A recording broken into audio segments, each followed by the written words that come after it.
আসসালামু আলাইকুম দর্শক। জুলাই গণ অভ্যুত্থানের সময় সংগঠিত মানবতা বিরোধী অপরাধে শেখ হাসিনার বিরুদ্ধে করা মামলার রায় দিয়েছেন আন্তর্জাতিক অপরাধ ট্রাইব্যুনাল। দুটি অভিযোগে তাকে মৃত্যুদণ্ড দেওয়া হয়েছে। রায়ে ট্রাইব্যুনাল বলেছেন যে শেখ হাসিনা সহ ৩ আসামির অপরাধ প্রমাণিত এবং শেখ হাসিনাকে মৃত্যুদণ্ড দেওয়া হয়েছে। সাবেক স্বরাষ্ট্রমন্ত্রী আসাদুজ্জামান খানকে মৃত্যুদণ্ড দেওয়া হয়েছে এবং রাজসাক্ষী হয় পুলিশের সাবেক মহাপরিদর্শক চৌধুরী আব্দুল্লাহ মামুনকে ৫ বছরের কারাদণ্ড দেওয়া হয়েছে। এবং শেখ হাসিনা যখন মানবতা বিরোধী অপরাধে যেই আদালতে জামাত এবং বিভিন্ন আদালতকে ফাঁসি দিয়েছিল, ঠিক একই আদালতে আজকে শেখ হাসিনার মামলার রায় ঘোষণা হলো। আমাদের সঙ্গে আছেন আইনজীবী অ্যাডভোকেট মনিরুল ইসলাম শামীম। আপনি কেমন আছেন? আলহামদুলিল্লাহ, আমি ভালো আছি। আপনি কেমন আছেন? আমিও ভালো আছি। জনাব শামীম, আপনি দীর্ঘদিন ধরে আইন অঙ্গনে আপনার বিচরণ যুক্তরাজ্যে। তো আপনার কি মনে হয় যে এই যে শেখ হাসিনার বিরুদ্ধে আন্তর্জাতিক অপরাধ ট্রাইব্যুনাল থেকে একটা মৃত্যুদণ্ডের ঘোষণা এলো, মানে এই বিচারটা আসলে স্বচ্ছ হয়েছে কিনা এবং আন্তর্জাতিক মানদণ্ড অনুসরণ করা হয়েছে কিনা, কি মনে হয় আপনার? জি, ধন্যবাদ প্রিয় উপস্থাপক। ধন্যবাদ আমাদের শ্রোতাবিন্দু। আসসালামু আলাইকুম রহমতুল্লাহ।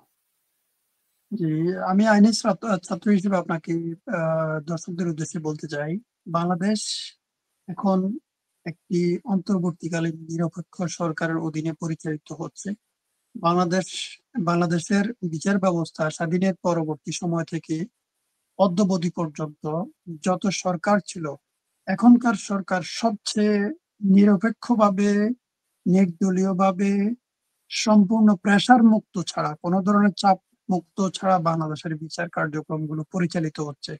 আর সেই বিচারালয়ের একটি বিশেষ বিচার ব্যবস্থার আওতায় আইসিটি অ্যাক্ট অনুযায়ী এই বিচার কার্যক্রম পরিচালিত হচ্ছে।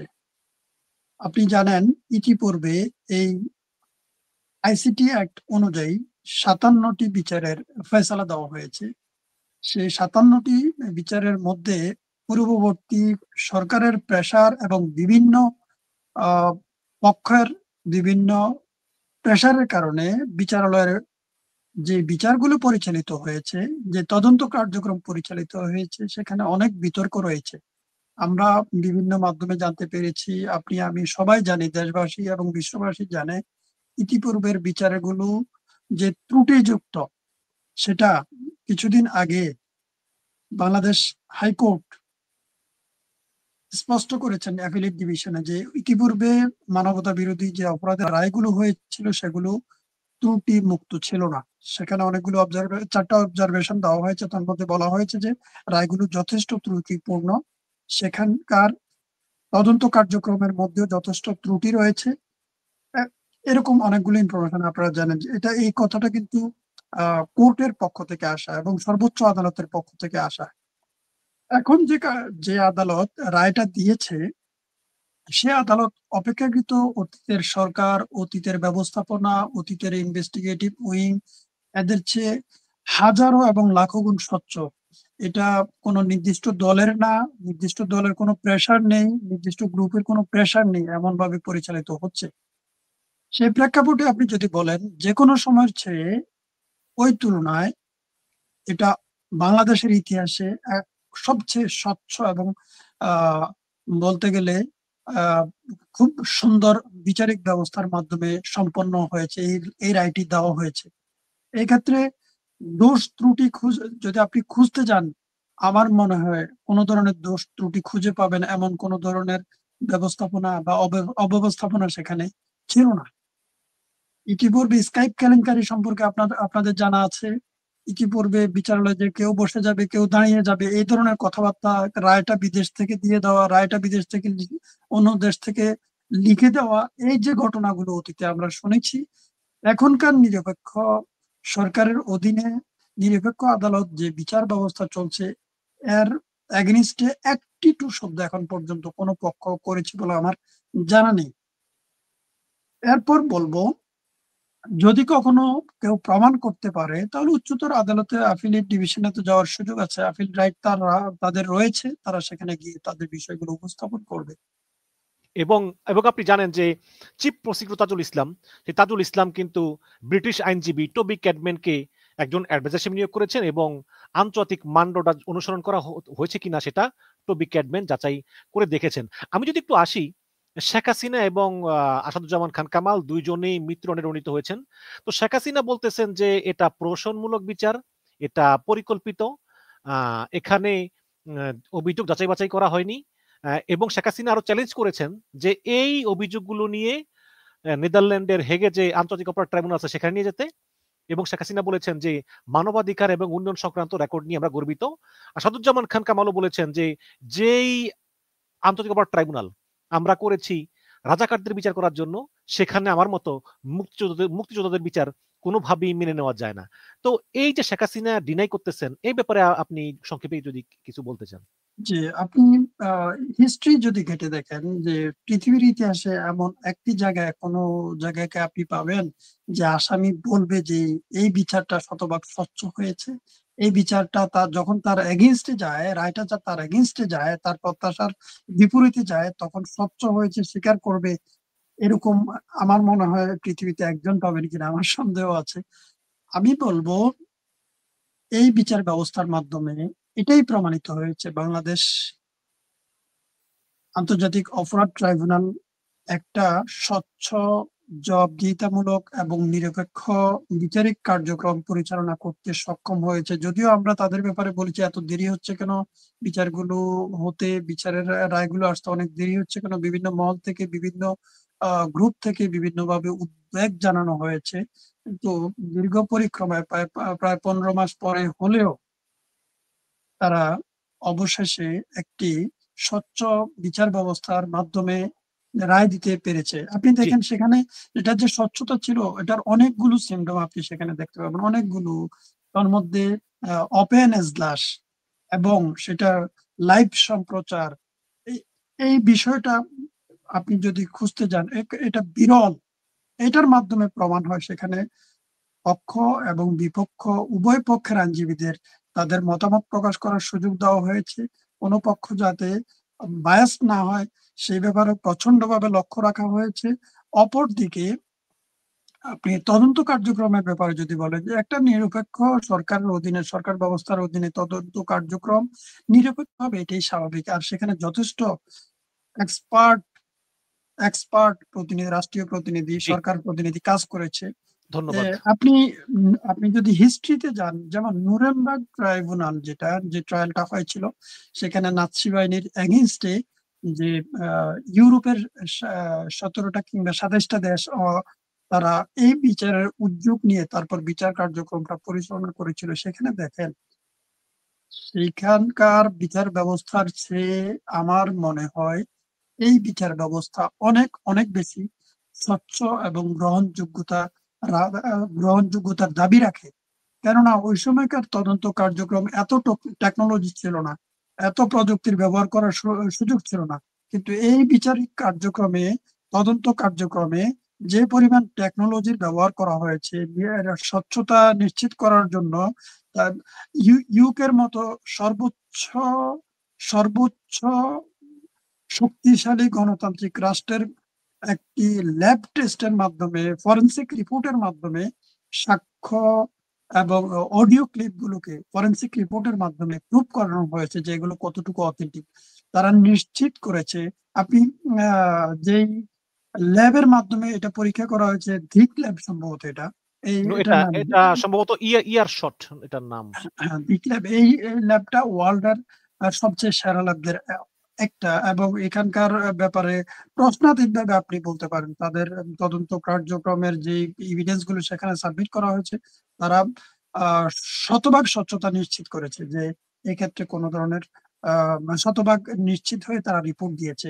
অতএব বাংলাদেশের জনগণ এবং বিশ্ববাসী এই ফরেন্সিক রিপোর্ট গুলোর ব্যাপারে শতভাগ নিশ্চিত হতে পারে যে এখানে স্বচ্ছ ছিল।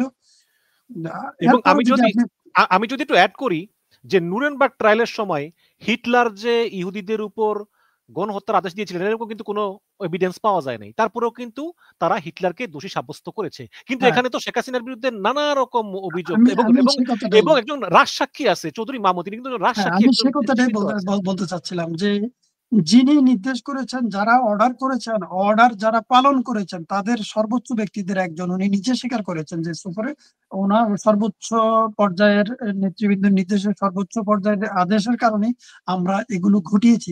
উনি এভাবে এটা স্পষ্ট করেছেন। পুলিশ বাহিনী সবচেয়ে বেশি নির্যাতনের শিকার হয়েছে মানুষের, জনগণ পুলিশ বাহিনীর হাতে। আর পুলিশ বাহিনীর সর্বোচ্চ ব্যক্তি উনি নিজের মুখ দিয়ে সেটা আদালতে দাঁড়িয়ে স্বীকারোক্তি দিয়েছেন যে হ্যাঁ, সবার সর্বোচ্চ ব্যক্তির নির্দেশে, ওনাদের নির্দেশে আমরা এগুলো ঘটিয়েছি। উনি এটাকে যদি অন্যভাবে প্রমাণ করতে চেষ্টা করেন, এটা কখনোই সম্ভব না। কেননা যদি সর্বোচ্চ ব্যক্তি পর্যায়ে থেকে এটার সাক্ষ্য না আসতো, আমি সর্বোচ্চ ব্যক্তি বলতে পুলিশ বাহিনীর সর্বোচ্চ ব্যক্তির কথা বোঝাতে চাচ্ছি, যদি এই পর্যায় থেকে সাক্ষ্য না আসতো তাহলে আমরা এই বিষয়টা হয়তো অন্ধকারে থাকতাম। আপনি এই যে উনি ক্লেমটা করতে চাচ্ছেন, সেই ক্লেমটা ওনার একজনের, যে উনি যে বক্তব্যটা দিয়েছেন এই বক্তব্যের মাধ্যমে স্পষ্ট হয়ে গিয়েছে যে পুলিশ বাহিনী যে নির্যাতন চালিয়েছিল বা র্যাব বা অন্যান্য বাহিনী যে নির্যাতন চালিয়েছিল, অপরাপর বাহিনী, সেই নির্দেশটা কোথা থেকে এসেছে উনি সেটা নিশ্চিত করেছেন।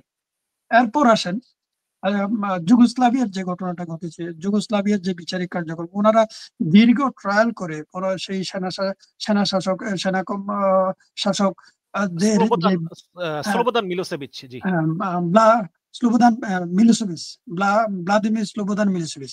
তো এই যে ওই সময়কার আপনি বিচারিক কার্যক্রমের চেয়ে আমার মনে হয় বর্তমান বিচারিক কার্যক্রমটা অনেক বেশি স্বচ্ছ এবং নিরপেক্ষতার দাবি রাখে।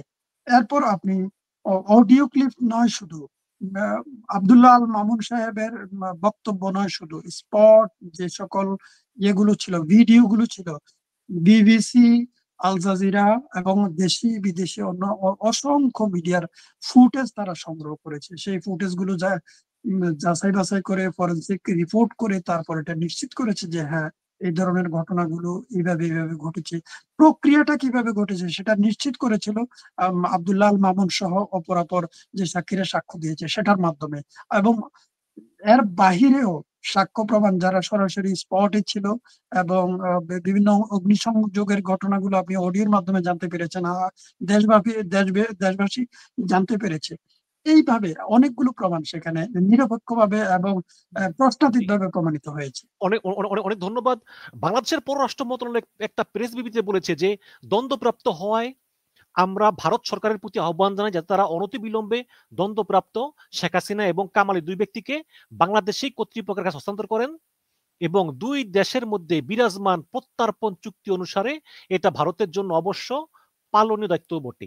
এবং আজকে মানে গতকালকে সন্ধ্যায় এক্স হ্যান্ডেলে এক বিবৃতিতে ভারতের পররাষ্ট্র মন্ত্রণালয়ের মুখপাত্র রণদীপ জয়সওয়াল বলেন যে আন্তর্জাতিক অপরাধ ট্রাইব্যুনাল বাংলাদেশের সাবেক প্রধানমন্ত্রী শেখ হাসিনার বিষয়ে যে রায় ঘোষণা করা হয়েছে ভারত সেটি লক্ষ্য করেছে। একজন কাছের প্রতিবেশী হিসাবে বাংলাদেশের শান্তি, গণতন্ত্র, অন্তর্ভুক্তি দেখেন, গণতন্ত্র ও অন্তর্ভুক্তি এবং জনগণের স্বার্থ রক্ষায় ভারত কাজ করবে। এর লক্ষ্যে আমরা সবসময় সব ধরনের অংশীদারদের সঙ্গে কাজ করে যাব।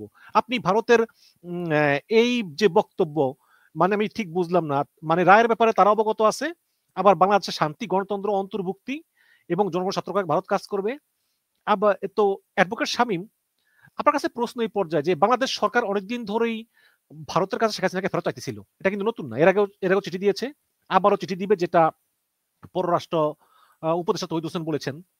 কিন্তু ভারত বলতেছে যে এই বাংলাদেশের অন্তর্বর্তীকালীন সরকার কিন্তু গণতান্ত্রিক সরকার না, যদি পরবর্তীতে গণতান্ত্রিক সরকার আসে তাহলে শেখ হাসিনার বিষয়ে তারা আলাপ করবে।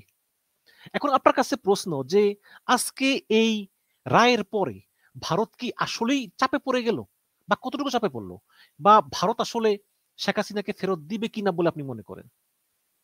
জি, ধন্যবাদ। এখানে দুই তিনটা বিষয়, একটা হলো যে বাংলাদেশে গণতান্ত্রিক সরকার না ওনারা বলতে চাচ্ছেন। দ্বিতীয়ত আপনি বলছেন যে ওনারা চাপে পড়বে কিনা প্রত্যন্ত চুক্তির আওতায় যদি ওনাদেরকে আহ্বান করা হয় ওনাদেরকে হস্তান্তর করার জন্য। এরপর আমি বলবো এই নিরিখে বাংলাদেশ একটি গণতান্ত্রিক এবং সম্প্রীতিময় দেশ। এই দেশ স্বাধীন এবং সার্বভৌম একটি রাষ্ট্র। একটা রাষ্ট্রের রাষ্ট্রীয় কাঠামো একটা গণবিপ্লব হওয়ার পরে যদি ওনারা এটাকে অগণতান্ত্রিক বলে থাকে, তাহলে এটা বাংলাদেশের মানুষের কলিজায় আঘাত করার মতো কথা বলে আমি মনে করি। যেখানকার 99%, 99% লোক সমর্থন দিয়ে একটা সরকারকে ক্ষমতায় বসিয়েছে, এক্ষেত্রে যে সরকার এখন ক্ষমতায় আছে তাদেরকে বসানোর ব্যাপারে এবং পূর্ববর্তী সরকারকে হটানোর ব্যাপারে বাংলাদেশের সর্বোচ্চ পার্সেন্ট জনসমর্থন রয়েছে, যেটা স্বাধীনতার পর থেকে এ পর্যন্ত কখনোই হয়নি। এবং একটা দেশে বিপ্লব হয় সচরাচর 100 বছর একবার বা দুবার, 100 বছরে সচরাচর একবারই হয়ে থাকে। বাংলাদেশ স্বাধীনতার 53 বছর পর এসে সেই বিপ্লবটা পেয়ে গিয়েছে। সেই বিপ্লবের মাধ্যমে নিরপেক্ষ একটি সরকার বসেছে, সকল মতের অংশগ্রহণে সেই সরকার পরিচালিত হচ্ছে। এই সরকারকে যদি ওনারা গণতান্ত্রিক না বলে থাকে, তাহলে গণতন্ত্রের সংজ্ঞা মনে হয় ওনাদের কাছ থেকে আমরা নতুন করে শিখতে হবে। গণতন্ত্রের সংজ্ঞা কি শুধু ব্যালটের মাধ্যমে নির্বাচিত প্রতিনিধিরাই গণতান্ত্রিক প্রতিনিধি, আর অন্যভাবে কি হতে পারে না? আমি মনে করি এই সরকার অবশ্যই যে কোনো সময়ের চেয়ে সর্বোচ্চ গণতান্ত্রিক সরকার। বিপ্লব পরবর্তী সময় বিপ্লবটা 2%, 5% লোকের মাধ্যমে হয়নি। এই বিপ্লবটা হয়েছে 99% লোকের জনসমর্থন নিয়ে এই বিপ্লব হয়েছে। আপনি দেখেছিলেন যে আন্দোলনের সময় বাংলাদেশের কিন্তু ছোট বড়, শিশু থেকে শুরু করে বয়োবৃদ্ধ জনতা পর্যন্ত সবাই মাঠে নেমে এসেছে। এই যে ঘর থেকে বের হয়ে মাঠে আসা এবং সমর্থন যোগানো, এর মানে হলো তাদের প্রত্যেকেরই জনসমর্থন এখানে ছিল। শুধু 1% অপরাধী এখান থেকে পালিয়ে গিয়ে দেশ ত্যাগ করেছে অথবা আত্মগোপনে গিয়েছে। তার 99% লোকের যে জনসমর্থন, এবং সেই জনসমর্থিত সরকারকে যদি আপনি অগণতান্ত্রিক সরকার বলে থাকেন, তাহলে বাংলাদেশের জনগণের সাথে আপনারা বা আমাদের নিকটতম প্রতিবেশী রাষ্ট্র হাস্যকর আচরণ করছে, ব্যঙ্গাত্মক আচরণ করছে বলে আমি মনে করি। ওনাদেরকে বুঝতে হবে গণতান্ত্রিক সিস্টেম, গণতন্ত্র আমাদেরকে তারা শিখাতে হবে না, বরং আমরা তাদেরকে শেখানোর ক্যাপাসিটি রয়েছে। বাংলাদেশের মানুষ তাদের চেয়ে অনেক অনেক বেশি গণতান্ত্রিক। বাংলাদেশের গণতন্ত্র ধ্বংস করার জন্য তারা ফ্যাসিস্টকে লালন করেছে। এই দেশের জনগণ এটা ভুলে যায়নি, আর কখনোই ভুলবেও না। জি, এখন আপনি কি মনে করেন যে শেখ হাসিনাকে আসলে ফেরত দিবে কিনা এই প্রত্যর্পণ চুক্তির অধীনে? প্রত্যর্পণ চুক্তির অধীনে যে 2010 সালে বাংলাদেশের একটি ভারত বাংলাদেশ বন্দি বিনিময় চুক্তি হয়, 13 সালে সম্ভব, 10 সালে নাকি 13 সালে? 2010 সালে, 2010 সালে হয়েছে এবং সংশোধিত হয় 2016 সালে আবার। পরবর্তীতে এটা সংশোধিত হয়। দেখা যাচ্ছে 2010 সালে হলো 15 সাল পর্যন্ত কিন্তু এটাকে তো টোটালি তারা কোনো কার্যক্রম পরিচালিত করেনি এবং কার্যকর করেনি তাদের কেন্দ্রীয় সরকার। 2015 সালের পরবর্তীতে এসে আমরা দেখেছি যে 2025 সালেও বাংলাদেশ থেকে তাদের মনে হয় 95 জন জেলে তারা গ্রহণ করেছে, আর আমরা গ্রহণ করেছি 90 জন জেলে। তারা তাদের বোট বা নৌকা যেগুলো দিয়ে মাছ ধরতো, সেগুলো 6টা তারা গ্রহণ করেছে, আমরা গ্রহণ করেছি 3টা। এটা হলো বাংলাদেশের প্রেক্ষাপট। এর বাইরে আপনার যদি বন্দি বিনিময় চুক্তি বলেন, বড়সড় কোনো বন্দি জীবন বা বন্দি এই পর্যন্ত কোনো পক্ষই হস্তান্তর তেমন করেছে বলে কোনো ইনফরমেশন আমাদের জানা নেই।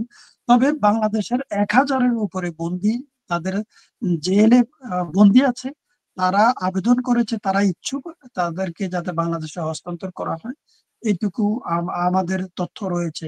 এই আইনের আলোকে আমরা আমাদের যে চুক্তি হয়েছিল তাদের সাথে, সেই চুক্তির আলোকে আমরা তাদের কাছে দাবি জানাতে পারি, রাষ্ট্র দাবি জানাতে পারে, সরকার যদি দাবি জানায় তাহলে তারা হস্তান্তর করতে পারবে। তবে এক্ষেত্রে আপনি যদি বলেন কোন বাধ্যবাধকতা আছে বলে আমার মনে হয় না। কেননা একটি রাষ্ট্র চুক্তি করলে সেই চুক্তিটা যে পালন করতে সে বাধ্য, বিষয়টা এমন নয়।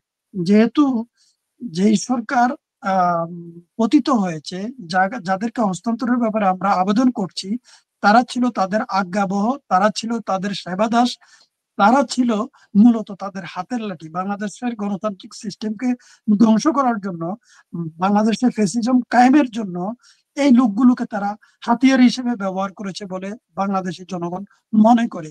অতএব এখানে কিছু ধারা আছে, মানে এই বন্দি প্রত্যার্পণ চুক্তির। যেমন একটা ধারা বলি, যদি অনুরোধ প্রাপক দেশের মনে হয় যে অভিযোগগুলো শুধুমাত্র ন্যায় বিচারের স্বার্থে বা সরল বিশ্বাসে আনা হয়নি, তাহলে সেটি নাকচ করার ক্ষমতা থাকবে। ফলে ভারত এখন অনায়াসেই বলতে পারে যে শেখ হাসিনা বাংলাদেশে সঠিক এবং সুষ্ঠু বিচার পেয়েছেন বলে তারা মনে করেন না, সেই কারণে শেখ হাসিনাকে হস্তান্তর করা সম্ভব নয়। এটুকু বলে দিলে কিন্তু হলো, আর কিন্তু আমি যদি আপনার কথার সাথে যোগ করি, তাহলে কি আমি ধরে নেব না, বা জনগণ কি ধরে নিতে পারে না যে ওনারা বলছে যে গণতান্ত্রিক সরকার ক্ষমতায় আসলে তারপর ওনারা ওনাদের সাথে কথা বলবে এই বিষয়ে? তার মানে কি, এটা দ্বারা কি বোঝানো হয়েছে? এটা দ্বারা তো আপনার কথার সাথে ম্যাচ করে যে বাংলাদেশে। সেক্ষেত্রে আমি একটা সম্পূর্ণ প্রশ্ন করি যে আপনি বলেন, আমি বললাম যে ভারত বলতেছে যে গণতান্ত্রিক সরকার আসলে তারা নতুন করে আলোচনা করবে শেখ হাসিনাকে নিয়ে। কিন্তু আপনার কি মনে হয় যে ফেব্রুয়ারির প্রথম সপ্তাহে নির্বাচন হলে বিএনপি আসবে অথবা জামাত আসবে, দুইটা একটা দল তো আসবে, এই নির্বাচনের পরে কি আপনি মনে করেন যে আসলে ভারত বাংলাদেশের সম্পর্কের উন্নতি হবে? এবং আরেকটু বলি যে আপনি কি মনে করেন যে বিএনপি জামাত যেই ক্ষমতায় আসুক, তারা এই হাসিনার প্রতি ইউনূস সরকারের যে নীতি, সেই নীতি থেকে ভারতের চাপে হোক বা পরামর্শে হোক খুব একটা বাইরে যাওয়া সম্ভব?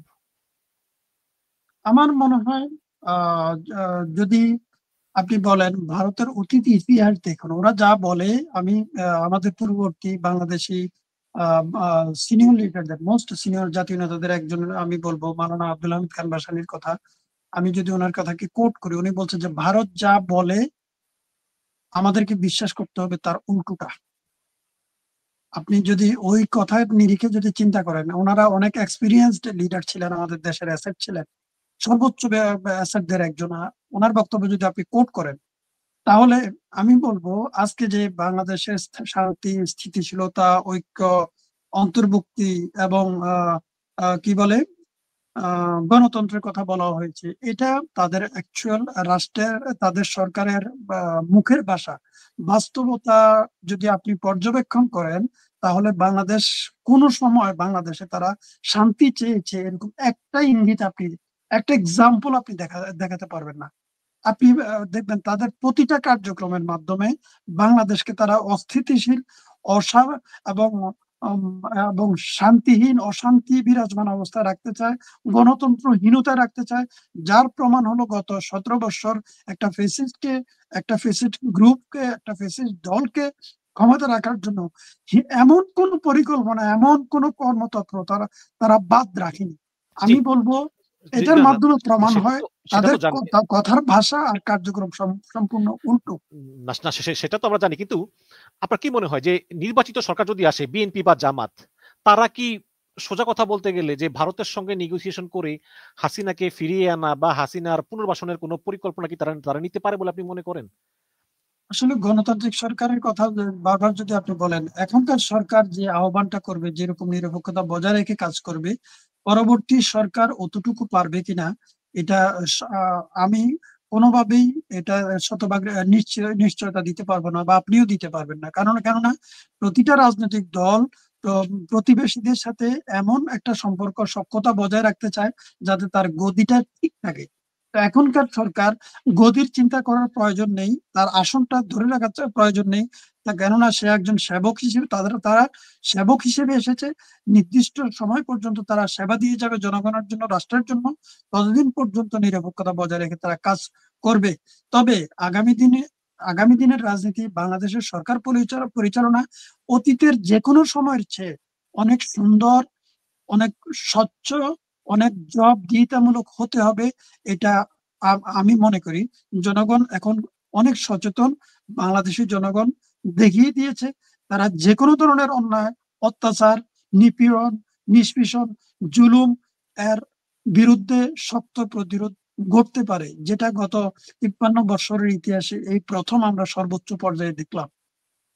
জি, এখানে শেখ হাসিনা যখন এই একই আদালতের মাধ্যমে কয়েক বছর আগে জামাত ইসলামের এবং বিএনপি নেতাদের মৃত্যুদণ্ড দেয় এবং কার্যকর করে, তখন দেখেছি আমরা ইন্টারন্যাশনালি ব্যাপক সমালোচনা হয়েছিল এবং বলা হয়েছিল যে এগুলো প্রহসনমূলক নির্বাচন এবং প্রহসনমূলক বিচার, এবং এই বিচারে আন্তর্জাতিক মানদণ্ড অনুসরণ করা হয়নি।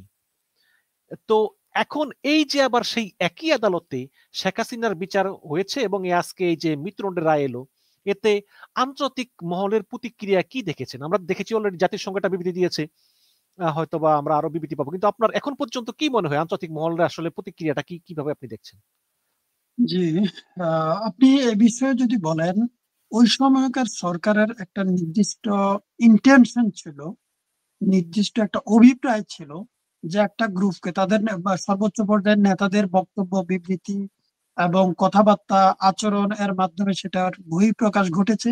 তারা যখনই কোনো আন্দোলন দেখতো তখন তারা তাদের একজন সর্বোচ্চ নেত্রীর কথা আমার মনে পড়ে, উনি সাবেক এক মন্ত্রী ছিলেন। তিনি বলেন যে 2-4টাকে ঝুলাই দিলে সব ঠান্ডা হয়ে যাবে। এই যে কথাগুলো, এরকম অসংখ্য আপনি উদাহরণ পাবেন তাদের তাদের নেতাদের। এবং পরবর্তীতে এবং শেখ সর্বোচ্চ হাসিনা, বললো না জুলাইতে ওই যে ঢাকা বিশ্ববিদ্যালয়ের ভিসির সঙ্গে টেলিফোন আলাপে হ্যাঁ, যে রাজাকার গুলিরে ফাঁসি দিছি না, ওদেরকে ফাঁসি হ্যাঁ, দেবো। এই যে কথাবার্তা, এইটা দ্বারা স্পষ্টত প্রমাণিত হয় অতীতের বিচার ব্যবস্থাটা ছিল সম্পূর্ণ প্রশ্নবিদ্ধ এবং ইন্টেনশনালি এই নিরপরাধ লোকগুলোকে একেবারে নির্দয়ভাবে আমি বলবো নির্দয়ভাবে ওনাদেরকে ফাঁসি দেওয়া হয়েছে। যেটার আরেকটা প্রমাণ হলো হাই এফিলিয়েট ডিভিশন যখন ওনাদের সেই মামলার রায়গুলোর একটা ব্যাপারে এফিলিয়েট ডিভিশনে যখন শুনানি হয়েছিল এই সরকারের আমলে, তখন এভিলিট ডিভিশনে একটা পর্যবেক্ষণ ইতিপূর্বে আমি বলেছি যে ওই বিচার ব্যবস্থাগুলো ছিল আহ মূলত দোষযুক্ত, সেগুলো দোষমুক্ত ছিল না। আর সেখানকার যারা সাক্ষী ছিল, যাদেরকে পরবর্তীতে বিভিন্ন সাংবাদিক মহল ওনাদের সাথে কথা বলেছেন, ওনারা বলেছেন মূলত ওনাদেরকে প্রেসার দিয়ে, টাকা দিয়ে এবং নিরাপত্তা, জীবনের হুমকি দিয়ে ওনাদেরকে ওনাদের থেকে এই ধরনের সাক্ষ্য গ্রহণ করা হয়েছে। অতএব অতীতের আদালত আর বর্তমান আদালত সম্পূর্ণ ভিন্ন। অতীতের যে বিচারক তারা প্রশ্নবিদ্ধ ছিলেন, যার কারণে তারা কোন অবস্থায় আছেন এটা দেশবাসী জানে। এখনকার বিচারক এবং বিচার ব্যবস্থা, এটা যদি আপনি বলেন গত শত বৎসরের ইতিহাসে সর্বোচ্চ স্বচ্ছ প্রক্রিয়ায় বিচার কার্যক্রম যেমন চলছে, বিচারকগণ যথেষ্ট পরিমাণ, আমাদের সম্মানীয় বিচারকগণ যথেষ্ট পরিমাণ সৎ এবং স্বচ্ছ। জি, এখানে আমি যদি জাতিসংঘের একটা বিবৃতি আমি দেখি, জেনেভা থেকে বিবৃতি দিয়েছেন জাতিসংঘের মানবাধিকার বিষয়ক হাই কমিশনারের কার্যালয়ের মুখপাত্র রাবিনা সামদাসানি। তো তিনি যে বিষয়গুলো উল্লেখ করেছেন, তিনি বলেছেন যে আমরা দুটি বিষয় এখানে, সেটা হচ্ছে যে যে এই বিচার দোষীর অনুপস্থিতিতে হয়েছে, মানে শেখ হাসিনা ছিলেন না এবং মৃত্যুদণ্ড দেওয়া হয়েছে। এই পরিস্থিতিতে আন্তর্জাতিক মানদণ্ড আরো বেশি গুরুত্বপূর্ণ। তিনি বলেছেন আমরা মৃত্যুদণ্ডের বিষয়টি দুঃখের সঙ্গে উল্লেখ করেছি, আমরা সবসময় মৃত্যুদণ্ডের বিরোধিতা করি। এবং জাতিসংঘের মানবাধিকার বিষয়ক হাইকমিশনার ভলকার তুর্ক আশা প্রকাশ করেছেন যে বাংলাদেশ সত্য উদ্ঘাটন, ক্ষতিপূরণ এবং ন্যায় বিচারের একটি সমন্বিত প্রক্রিয়ার মধ্য দিয়ে এগিয়ে যাবে এবং এর মধ্যে আন্তর্জাতিক মানদণ্ড সম্মত অর্থবহ এবং রূপান্তরমূলক নিরাপত্তা খাত সংস্কার থাকা উচিত, যাতে এসবের লঙ্ঘন এবং নির্যাতন পুনরায় না ঘটে। তো আমরা মোটা দাগে দেখলাম যে এখানে জাতিসংঘ দুটো বিষয় উল্লেখ করেছেন ত্রুটি হিসাবে। একটা হচ্ছে মৃত্যুদণ্ড তারা বিরোধিতা করেন, দুই হচ্ছে শেখ হাসিনার অনুপস্থিতিতে এই বিচার কার্যটা তারা সমর্থন করেন না। এছাড়া আমরা আন্তর্জাতিক কোন সংস্থার বক্তব্য এখনো দেখিনি, যেমন human rights watch, amnesty international, Roberts Kennedy human rights, এই বিভিন্ন হয়তো আমরা আগামীকালকে পাবো। কিন্তু এই যে দুটো বিষয় উল্লেখ করলো, যে এক, শেখ হাসিনা উপস্থিত ছিলেন না, তার অনুপস্থিতিতে এই রায় হয়েছে বা এই বিচার কার্য চলেছে। দ্বিতীয় হচ্ছে মৃত্যুদণ্ডটা তারা সমর্থন করেন না। এই দুই বিষয় সংক্ষেপে কিছু বলতেন। যে আপনি মৃত্যুদণ্ডের বিরোধী যে সকল দেশগুলো বা সংস্থাগুলো বা ওয়ার্ল্ডে কাজ করে, সেই সংস্থার যেই স্বাক্ষরিত দেশগুলো রয়েছে, বাংলাদেশ সেই সংস্থার এখনো পর্যন্ত স্বাক্ষর করেনি।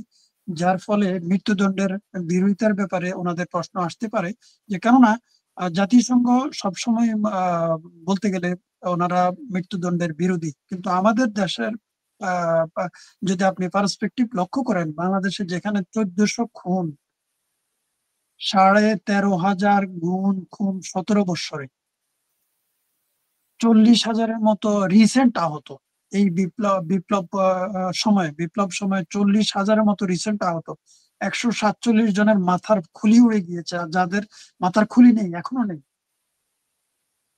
এরপর 750 মতো দৃষ্টিহীন, যারা দৃষ্টি হারিয়েছে, 7,500 মতো পঙ্গু বিভিন্নভাবে।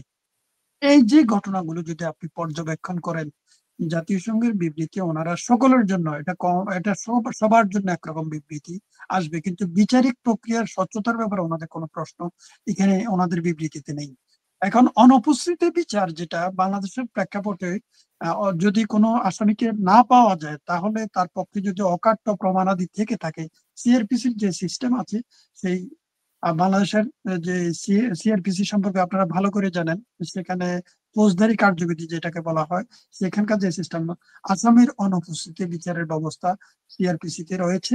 আর এখানে আরেকটা বিষয় হলো, ওনার পক্ষের যে আইনজীবী, বিজ্ঞ একজন আইনজীবী এবং একটা বিশাল প্যানেল নিয়ে ওনারা যে ওনার পক্ষে মামলায় মুভ করেছেন, ওনার এই সরকারের বিপক্ষে, সরকারি অ্যাটর্নিদের বিপক্ষে ওনারা যে কাজ করেছেন আসামি পক্ষের হয়ে, ওনাদের এই বিজ্ঞ আইনজীবীরা যথেষ্ট পরিমাণ চেষ্টা করেছেন সকল সকল দিক থেকে, যাতে অকাট্য প্রমাণ না হওয়া পর্যন্ত কোনো রায় না দেয়। সেখানে ওনারা সরকার পক্ষ সর্বোচ্চ চেষ্টা করেছেন যাতে শতভাগ অকাট্যভাবে তাদের এভিডেন্স গুলোকে প্রমাণ করতে পারে। অতএব রায়ের ব্যাপারে, মামলা পরিচালনার ব্যাপারে প্রশ্নাতীতভাবে আপনি নিশ্চিত থাকতে পারেন যে সেখানে কোনো ধরনের অস্বচ্ছতা ছিল না।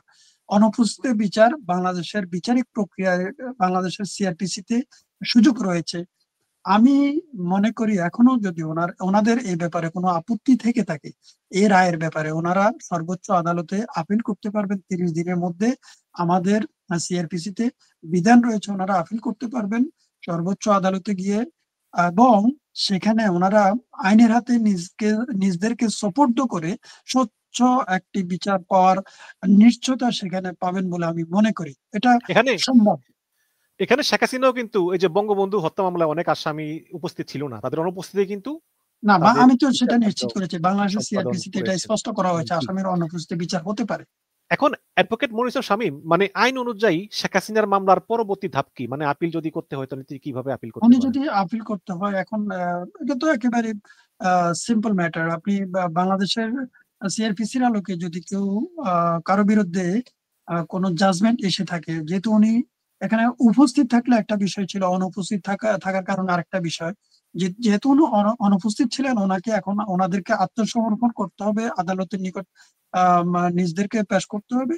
তারপর আহ ওনারা এই 30 দিনের মধ্যে, মানে যেদিন জাজমেন্ট দেওয়া হয়েছে, স্বাক্ষর হয়েছে, ওই দিন থেকে পরবর্তী 30 কার্য দিবসের মধ্যে ওনারা আপিল করতে পারবেন, সেই সুযোগ ওনাদের রয়েছে।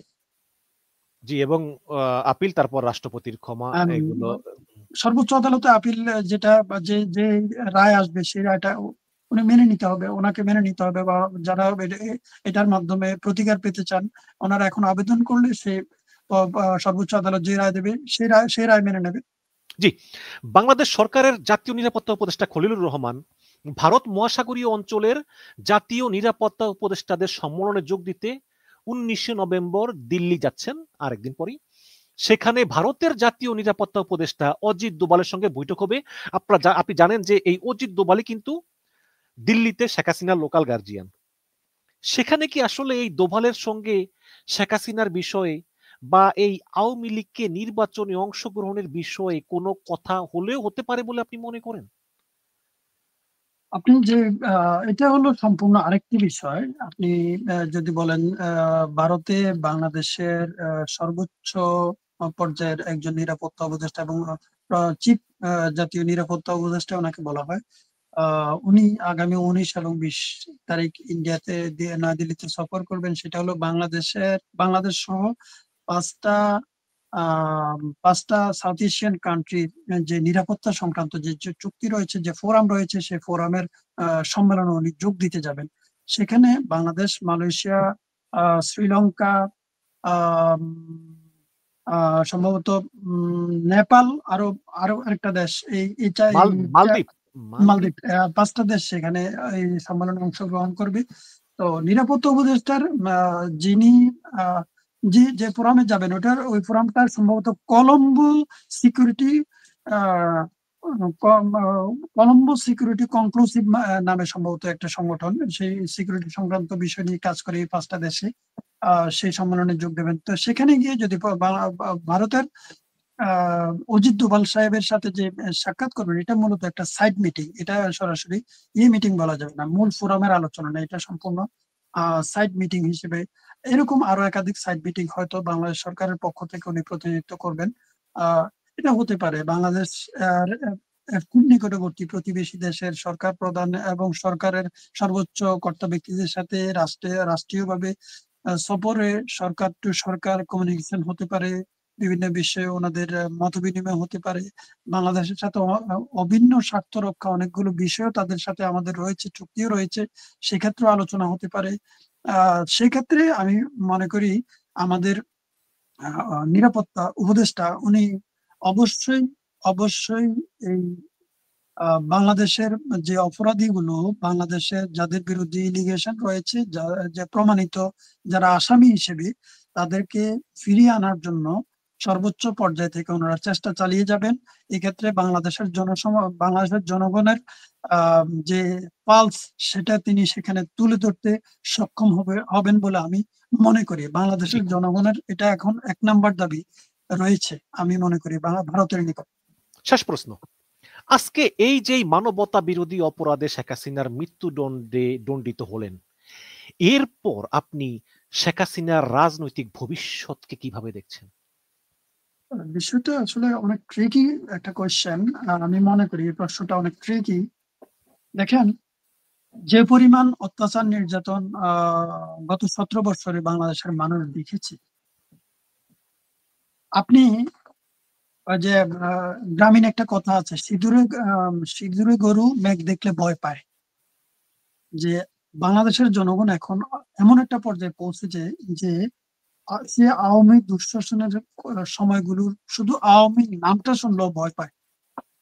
অত্যাচারের মাত্রাটা কোন পর্যায়ে গিয়ে ঠেকলে মানুষ আতঙ্কগ্রস্ত হয়, ওদের নামটা শুনলে পর্যন্ত আতঙ্কগ্রস্ত হয়ে যায়। যখন ওরা গত কয়েকদিন আগে জ্বালাও পোড়াও রাস্তাঘাটে আবার সেই অগ্নি সন্ত্রাস শুরু করেছে, মানুষ আবার দেখার সুযোগ হয়েছে যে সেটার মাধ্যমে সিগন্যাল দিয়েছে যে আমরা অতীতে করেছি, আমরা এখন করছি, আমরা হয়তো তারা আবার ভবিষ্যতে হয়তো তারা এটা করবে, এটা দ্বারা তারা সিগন্যাল দিয়েছে। আমি মনে করি আওয়ামী লীগের মতো বয়োবৃদ্ধ একটা রাজনৈতিক দল, তাদের টোটাল পলিসি চেঞ্জ করা উচিত। তারা এখন বিচারের কাঠগড়ায়, তাদের উচিত জনগণের কাতারে নেমে আসা, তাদের উচিত বিচারিক প্রক্রিয়ার ক্ষেত্রে যাতে কোনো ধরনের বিঘ্ন না ঘটে, সকল ধরনের সহযোগিতা করা, স্বচ্ছ বিচারিক প্রক্রিয়ার মাধ্যমে যারা অপরাধী প্রমাণিত হবে তারা সাজা ভোগ করবে, আর যারা অপরাধী না তারা তো একটা পর্যায়ে আবার স্বচ্ছ সুস্থ রাজনৈতিক ধারায় ফিরে আসার সুযোগ পাবে, তাই না? আজকে যদি যে অগ্নিসন্ত্রাসগুলো তারা শুরু করেছে, এটা যদি চলতে থাকে তাহলে বাংলাদেশের জনগণ আর কখনোই তাদেরকে ক্ষমা করবে বলে আমার মনে হয় না। বাংলাদেশের জনগণ আজ অনেক সচেতন, অনেক সচেতন। আপনি যে দেশের 99% মানুষ রাস্তায় নেমে এসেছিল ফেসিজমকে ধাক্কা মেরে ফেলে দেওয়ার জন্য, ফেসিজমকে মাটির সাথে মিশিয়ে দেওয়ার জন্য, আপনি যদি সেই সমাজে আবার ফেসিজম কায়েম করার জন্য সিগন্যাল দেন, তাহলে সেই জনগণ আপনাকে কখনোই ক্ষমা করবে বলে আমি মনে করি না। অতএব তাদের সর্বোচ্চ পর্যায় থেকে শুরু করে সর্বনিম্ন পর্যায়ের নেতা কর্মীদের বোধোদয় হওয়া উচিত, বাংলাদেশের জনগণ আর কখনোই 24-এর পূর্ববর্তী সময় ফিরে যেতে চায় না। বাংলাদেশের জনগণ আর কখনোই ফ্যাসিজম ফিরিয়ে আনতে চায় না। বাংলাদেশের জনগণ আর কখনোই সেই বিভীষিকাময় গুম, খুন, নির্যাতন, মাথার খুলি উড়িয়ে দেওয়া, হেলিকপ্টার থেকে গুলি করা এবং 4 বছরের শিশুকে বারান্দা দাঁড়িয়ে থাকার কারণে জীবন হরণ হওয়া, এগুলো আর কখনোই বাংলাদেশের মানুষ, বাংলাদেশের জনগণ দেখতে চায় না। তাদের উচিত অপরাপর গণতান্ত্রিক রাজনৈতিক দলগুলোর কাছ থেকে শিক্ষা নেওয়া, কিভাবে অপরাপর গণতান্ত্রিক দলগুলো গত 17 বছর শত নির্যাতন সহ্য করেও তারা টিকে ছিল, কিভাবে তারা গত 17 বছর ধৈর্যের পরীক্ষা দিয়ে বাংলাদেশে গণতন্ত্র ফিরিয়ে আসার জন্য কাজ করেছে, তাদের সেই বোধোদয় হওয়া উচিত। আমি মনে করি তাদের 100% জনশক্তি তো আর অপরাধী না।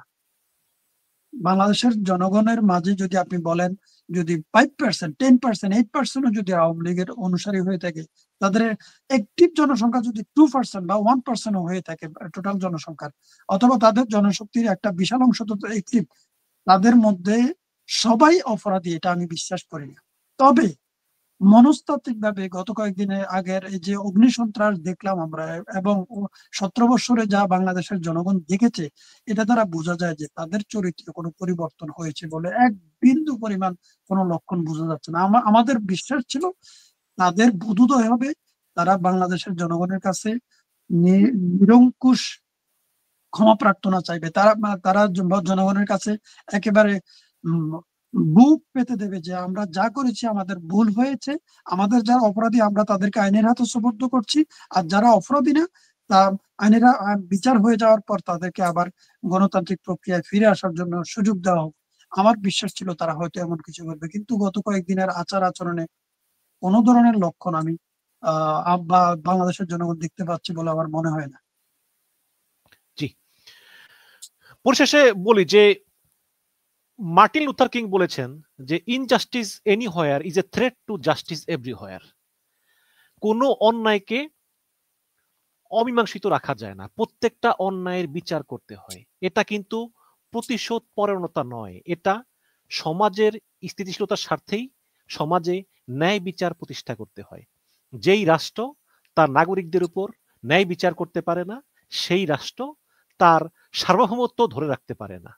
ন্যায় বিচার হতেই হবে, এবং আজকে এই রায়ের মাধ্যমে আবারও একটি ন্যায় বিচার প্রমাণিত হলো। এই রায়ের মাধ্যমে একটা একনিষ্ঠভাবে একটা জিনিস প্রমাণিত হয়েছে এই রায়ের মাধ্যমে, যে শুরুটা হয়েছে যে আগামী দিন বাংলাদেশে আর কখনোই কোনো ফ্যাসিজম কায়েম হতে দেওয়া যাবে না। যাদের ফেসিস্ট মেন্টালিটি আছে, যে সকল দল বা গোত্র বা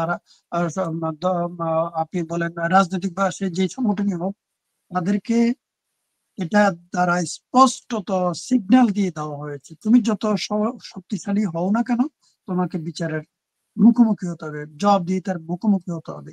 অতএব বাংলাদেশের জনগণের এবং সর্বোচ্চ আদালতের যে আদালতের ডিসিশন বাংলাদেশের জনগণের চাওয়া, আমি মনে করি দুটোটাই এটার মাধ্যমে মিলে গিয়েছে। এবং আগামী দিনে যে বিচারগুলো আসছে সেই বিচারগুলো শতভাগ স্বচ্ছতা, নিরপেক্ষতা দাবি রেখে আমি আমার বক্তব্য শেষ করছি। অনেক ধন্যবাদ অ্যাডভোকেট মনির স্বামী, আশা করি আপনার কথার মর্মার্থ দর্শক উপলব্ধি করতে পেরেছেন। আপনি ভালো থাকবেন, আপনাকে ধন্যবাদ, এবং দর্শক যারা এতক্ষণ ধরে দেখেছেন বা ভবিষ্যতে দেখবেন আপনাদেরকে অনেক অনেক ধন্যবাদ। ভালো থাকুন, সুস্থ থাকুন, ওয়ান নিউজের সঙ্গে থাকুন। আল্লাহ হাফেজ, আসসালামু আলাইকুম।